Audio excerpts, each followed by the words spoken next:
Mustafa and I talked last week a lot about trying to put out what our intentions were for doing these dialogues. And for myself, the intention was to show how that we are all one, and that we all want the same things, and that our alikeness rather than our differences.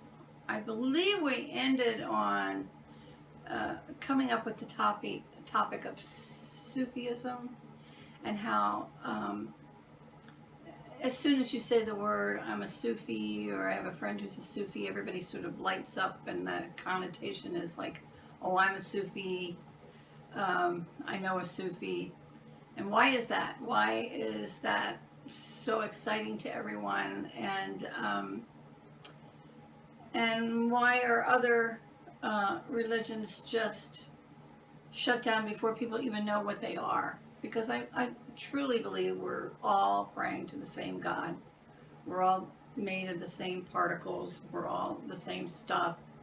And we're all on the same quest, and it's here to know God. And we're just, the world is waking up, and we're trying to do a view here from Sudan, because my intuition tells me that the Sudanese are going to play a very major role in the world waking up. And today I'm going to try to interview Mustafa and ask him his views on Sufism, and where we are at this point in the world today.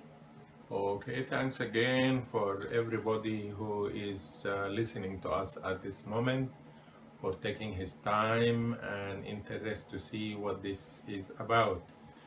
And we think this is about a very essential issue, that is the link between us all in humanity, in any continent, in any place.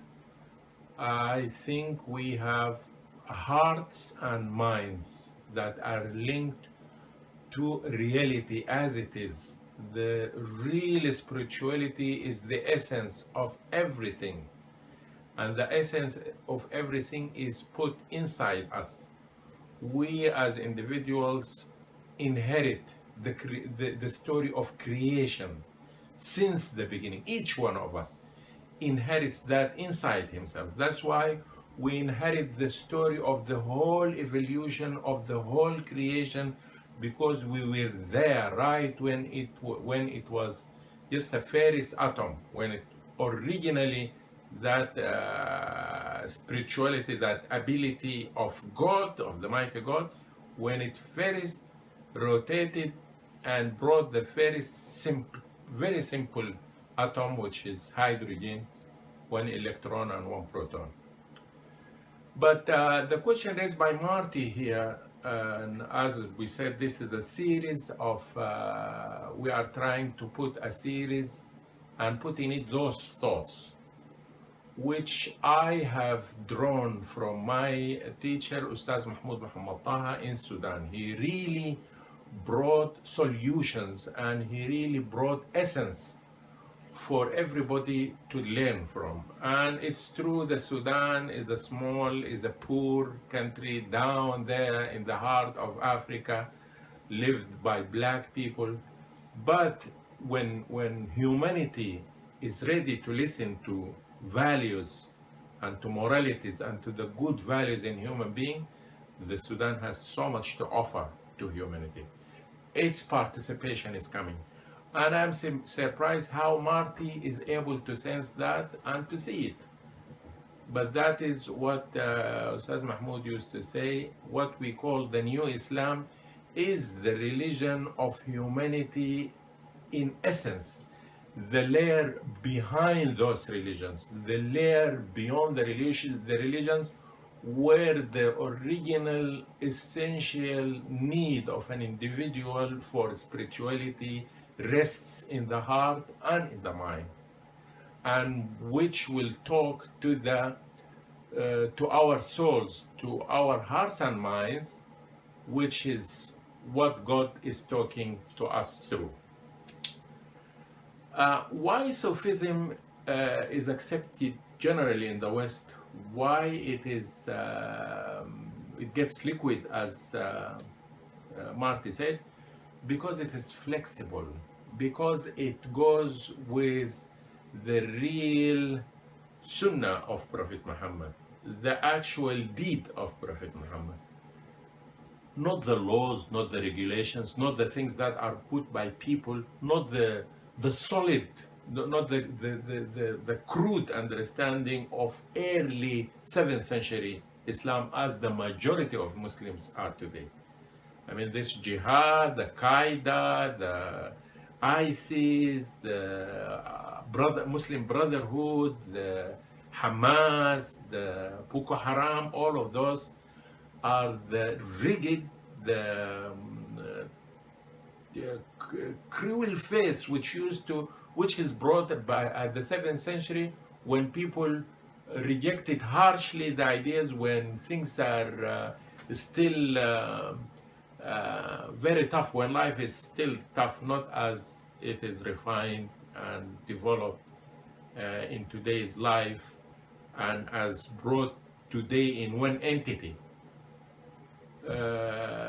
As I said last time, technology has brought us to the stage where our life is threatened by the nuclear war, while at the same time, the same technology has brought us something that unifies us, which is the fast communication, fast transportation, and the internet, that brought us to be to live almost the same culture. And we are moving forward to even more oneness. And the whole history of humanity brings us to this point where we are going towards oneness, whether we liked it or not. And all of the revolutions and the instabilities and the terrorism that's going on right now are the final signs of the backwardness that we should leave behind. So, probably a very interesting and short way to answer Marty's question about the Sufi. One of the Sufi leaders had this poetry, which is sung often by the Sufi, and it is sung by students of Ustaz Mahmoud. لقد كنت قبل اليوم أنكر صاحبي. That's from Ibn Arabi. إذا لم يكن ديني إلى ديني داني لقد صار قلبي خابلا كل صورة، فمرعا لغزلان ودير لرهبان وبيت لأوثان وكعبة طائف وألواح توراة ومصحف قرآن. أدين بدين الحب أن توجهت ركائبه، فالحب ديني وإيمان. And it is sung دين بدين الحب أن توجه ركائبه، فالحب ديني وإيماني. It says, the translation, I was before today denying my companions if my religion is not in the same as theirs. Now my heart adores every image, a meadow for deer and a monastery for monks, the house of idols and the center of worships, Torah teachings and Quran book. I abide by love wherever its caravans take me, for religion is my love and my faith. So that is already sang in Sufism. That's, I think, why it gets liquid, as Marty said. And the idea of coming regularly to the Center for Spiritual Awareness, the place where Marty goes, where I met so many very nice, very awakened people, and I hear very nice also talk, spiritual and scientific, from the director of the center, the CSA as they call it, But as I said last time, always whenever they start out speaking about any topic, it opens on me, on my inside, so many ideas that Ustaz Mahmoud has already said, founded, and told in a way that links it to the origins of meanings for science and spirituality. For example, the idea of comfort that is brought today. As I said last time, I always do not find myself when they speak about that we are oneness and we are God and we have the perfection inside to us and there is this stillness inside us and we can listen to it, we can practice asking it about what we should do. The thing for Ustaz Mahmoud is practical. What is said here about that every individual has the divine existence, the divine God, the stillness is inside him, that is true, but that cannot easily be identified while we are suffering from so many deficiencies. So the practical thing is to put us in the process where we can uncover those. Those are inside our hearts, but they are covered with our experiences, with our fear, with our inheritance from the past, as we used to be animals and we used to go into wars and we inherit the whole story, as I said, but that story has to be uncovered in order to get the real picture inside us.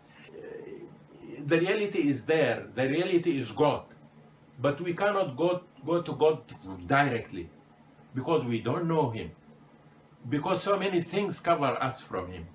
We do not see him, we do not see his powers. We believe in him at the beginning, but then we work hard to raise up those issues. The hard work is towards our ego, towards our fallacies, towards the delusions we live in. It's not enough to pretend that we are good and we are perfect. That will not solve the issue. The issue will be solved if we confronted ourselves by seeing its deficiencies, by working hard to fix those deficiencies, and that is through worshipping. And worshipping, every religion has different worshipping, but definitely a human being has a capacity. Okay. I wanted to say ancient teachings in a modern way. There's nothing new to be said. It's just ancient teachings in a modern way. Right. It is said right from the beginning, when, let us say, Stone Age man, or before that, when man, let us suppose, just for the argument, when the first man or the first society found himself on earth surrounded by this environment, the environment was harsh. And he found so many things that he can deal with. He can fix or struggle with and win against. And there are some things that he cannot deal with, bigger things, beyond his abilities. And in both the things that he can deal with and the things that he can deal with, cannot deal with, some of those are good things. So, for example, the things that he can deal with and that are good, he used those and improved his abilities on them. On the things that he can deal with, but they are bad things, he tried to fight them and to sharpen his tools in order to control them. And that brought the science until the technology, where man is able to use the environment and use it to his own benefit. So he broke down mountains, he built cities, he buried parts of the ocean, he went deep in the oceans, up in the skies to other planets. Technology continued on that, on the issues that he is able to deal with. And every time his abilities increase until he reached today. And on the other part, there are those things he is not able to deal with. whether they are good as rain and flowers and good weather and happy events, and some of the things that are bad, like fires, volcanoes, floods, for those whom he is not able to deal with, he worshipped. There is no way to deal with them. So he went closer to them, he asked them for their help, and from there came religion.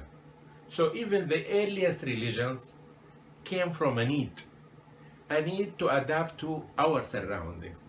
And technology at the same time came from a need to deal with our surroundings. But for the surroundings that is tangible came the science and technology, and for the surroundings that are intangible, but we feel them and we know they are there, but we cannot touch them because they are beyond the five senses. The five senses brought the sciences, but the senses above those have brought religion. So religions right from the beginning are wanted by God and followed by God and nurtured by God, and they developed in themselves from very primitive source of religion, doing some unbelievable things that are not adaptive today, until they grew up to our modern religions of today. And it is also said in Sufi that Judaism may be the first well-established with laws and with regulations and with full set of worshipping. But it was towards a tougher. It was the environment was tough. The humanity was tough by then. That's why it is war and it is hardships. And then when Christ came, when Jesus came, he came with, they say in Sufi, with the utmost ideals for humanity, the best possible, an ideal person. But then he lived a very short time, and he was just a young guy from 30, when he brought his message, he was 30 years old, and when he was crucified, he was 33 years old, and the whole message is only 3 years, and the 3 years were intense with followers, and it is, for the people, it's all emotional, and it's like a glimpse. It's just something shown in the sky. It shone on earth and went away.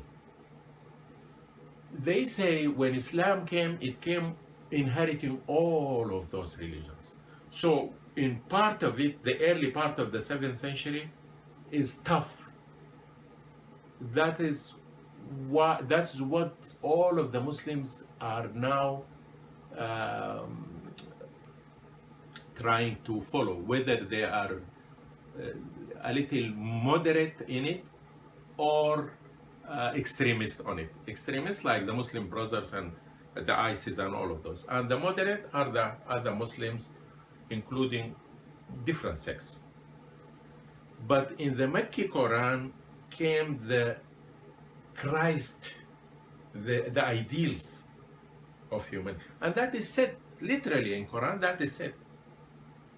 Yani it's said part of it that what lies in the Torah, and parts of it what is similar to what is in the Bible. So what the Ustaz Mahmoud is advocating is the Makki Quran, which has the principle of Quran, which talks to any person on earth, which talks to the needs of actual needs of humanity for religion. And the Sufi is a stage in the middle. They started as early as the 10th and the 11th century, and they continued up to today. And they are trying to make that link between an older version and a version that's adaptive. Every time, that's why there are different sects and they are always evolving. And we say that New Islam has inherited all of those religions to create the religion that is for tomorrow, the religion that is no longer religion, as a matter of fact, because it does not rely on faith. It relies on all the knowledge that links the tangible world with the world that's not tangible, the untangible, this link is our future, and we need it badly now. And there has to be, I mean, humanity has reached a point where it should either follow that path leading to cooperation, to oneness, to prosperity, or the other way, which leads to the war. If war broke at any moment, it is a nuclear war, and the nuclear war has nothing beyond it. It's the end. So either we are going towards the end, or to prosperity and highness, and that road up has no way other than spirituality in that sense. The thing that will bring what we have in common rather than what we have in difference. What we have in difference is not leading to us anywhere. Actually, what we have in difference is the one that leads us to the nuclear war. The religions, as religions, would lead us to the nuclear war. Right. And that's why I also respect the role played by America and the Americans. They play the role trying to calm this down, trying to make the balance between the powers, between the different powers, and trying to follow whoever has nuclear weapon, not to allow for that. Because so many countries, if they have the nuclear weapon, they will just break it out. And thanks God, that cannot be the end, because if that is the end, there is the life will be in vain, and all this creation will be in vain, which is not reasonable, which is not rational, and doesn't look like the work of God. The work of God is bringing us all together towards oneness, towards prosperity, towards the heaven. That's why it is what they call in Christianity the return of Christ. In different religions it had different names, but they are all in agreement that there is some sort of a salvation that is coming. And they call it singularity. Singularity, that is another, that's you see any word opens for me so many things that Ustaz Mahmoud has already said. Singularity is our future, because every one of us is quite different, is an entity in himself, is a God in himself. Right. Everyone, and each one of us has those abilities inside him that he will uncover. But it's not by just intention or by emotion or by just the thinking, the way I see it set in the center, CSA. Mm-hmm. But it should be through intensive worshiping. You confront yourself every day. You remember the washing that I described, and the prayer. If it goes continuously, every time you are a new person, every time you are improving, you are a better person, you are more refined person, until you uncover those abilities, until your sixth sense matures and your seventh sense comes out, because the senses are seven. We even say the sixth sense we have, we have the seeing, hearing, tasting, touching, and smelling. Those are the five senses. But the sixth sense is the one that it's a mind that unifies the other senses. A good example to explain it is when you are working on a typewriter. When you don't know, you search for the word. Where is the A? Where is the A? Then you find it, you hit the A. Where is the C? Where is the C? You hit the C. And then where the space, you hit the space. But after you get to it and you get trained to it, then you do them without looking at it, and while you are talking with someone else even, or while you are reading it here and doing it. So what happened to those fingers? They became unified with the mind, and together with the eyes, they all unified, and they can do the work. You don't need to think, and you don't need to see, and you don't need even to direct them. They deal with it automatically, because they adopted some sort of unification of those senses.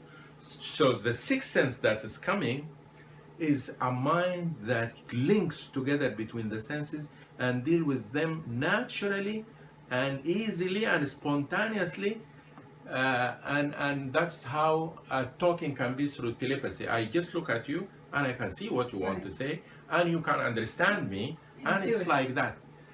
But the seventh sense is centered in the heart, because the heart is pumps the blood for all the body, and while it's pumping the blood, it is mixing it with the oxygen from outside, mixing it and pumps it. So he actually emits life to the different parts of the body. So imagine if that life is awakened and is brightened and is refined and sharp. So that is how the heart can emit the real life, the real knowledgeable, enlightened, bright life into the all parts of the body.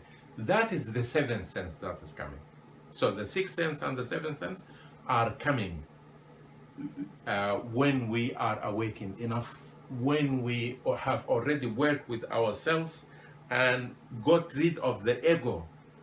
The ego right now, you can see it in the eyes of the people. Even in the center, when they talk, I can see it. I can see how everybody is thinking about himself.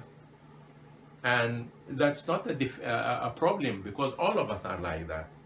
But if we work hard with ourselves, then we can see the reality as it is. That's where the stillness is hidden, the peace is hidden, the love that is unconditional is hidden. So those things are not free just to take by just thinking about them, but they are awaiting for us. What is awaiting for us, they say, is something that no eye has ever seen, no ear has ever heard of, and has not happened to any heart of any individual. That is the kind of life we are waiting for.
من عند أنفسهم ضلوا